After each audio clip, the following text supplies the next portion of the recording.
Geometry. तो देखो बाबू, इसमें अभी हम लोग को फिलहाल 3 फार्मूला पढ़ना है। कितना फार्मूला? 3।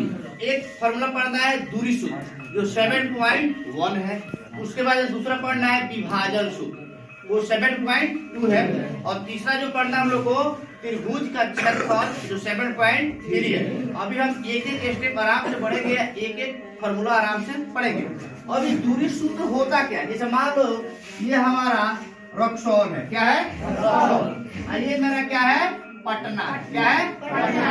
और इन दोनों के बीच की दूरी हम लोग बार बार मैप पर खोजते हैं। जैसे हम लोग पता नहीं रहता है कि हाँ यहाँ से प्रयागराज कितना दूर है ना? तो हमको पता नहीं है, हम लोग गए नहीं, कभी पता नहीं है। तो हम लोग क्या करते हैं, मोबाइल में जीपीएस से क्या करते हैं, सर्च करते हैं कि यहाँ से रक्सौल से प्रयागराज कितना दूरी है। तो कैलकुलेट करके बता देता है 360 किलोमीटर 400 जो भी हो इतना बता देता है ना। तो वो जो बताता है इसी फॉर्मूला के वजह से बताता है। अब देखो 9th में हम पढ़े हैं, कोई भी बिंदु हो, कोई भी मान लो ए कोई बिंदु है, तो यहाँ पे x और y दोनों का मान रहता है। पढ़े ना हम लोग? पढ़े ना? याद आ रहा है? अगर कोई भी बिंदु यहाँ पे है तो पहला जो होता है वो x होता है और दूसरा जो होता है वो क्या होता है? y होता है। कोई टिकट याद आता? एक जाओ फर्स्ट वाला तो हम जान लें कि फर्स्ट वाला x है, सेकंड वाला y। पहिलका को हम लोग भुज बोलते हैं, हिंदी में इसको क्या बोलते हैं बाबू? यानी x को हम क्या बोलते हैं? भुज। और y को बोलते हैं बाबू कोटि। क्या बोलते हैं?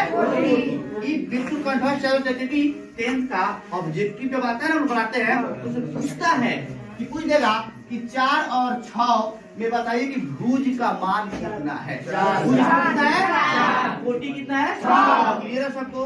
समझ में आ गया सबको? यानी फर्स्ट जो मान होगा, फर्स्ट उसी बिंदु का जो फर्स्ट मान होगा वो x होगा और सेकंड होगा y होगा। x को हम भुज बोलते हैं, y को कोटि बोलते हैं। क्लियर है सबको? समझ आएगा? समझ आ गया? अब देखो, अब इस बात अब समझो इसको। मान लो ये R है, रक्सौल है, तो यहाँ भी x होगा, यहाँ भी क्या होगा? y होगा। रक्सौल का भी तो कोई बिंदु होगा।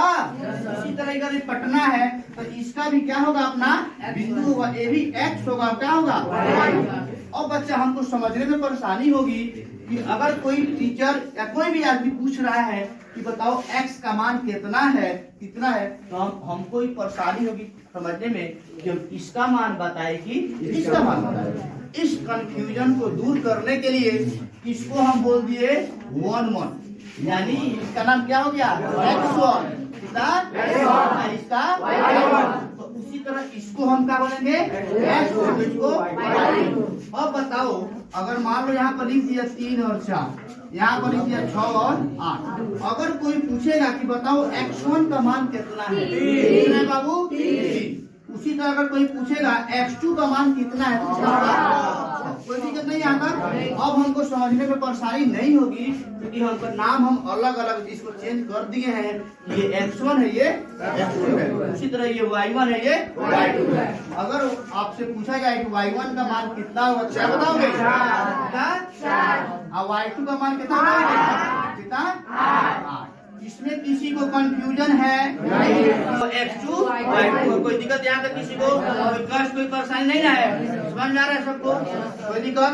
अब हम आते हैं फॉर्मूला के तरफ। कहा कि आखिर ये दूरी सूत्र का फॉर्मूला होता क्या है बाबू? ठीक है, दूरी सूत्र मान लो ये रक्सौल था तो ये x1 और y1 था, ये पटना था तो ये x2 और y2 था। अब दूरी सूत्र का जो फॉर्मूला है बाबू, दूरी सूत्र बताओ, तो अभी भी हम लोग घटाते हैं तो बड़ा वाला में से छोटा वाला को घटाते हैं, कोई प्रॉब्लम? अगर कोई पूछेगा कि 6 और 4 का अंतर कितना होगा, तो बड़का में तो छोटा का करेंगे, घटा देंगे।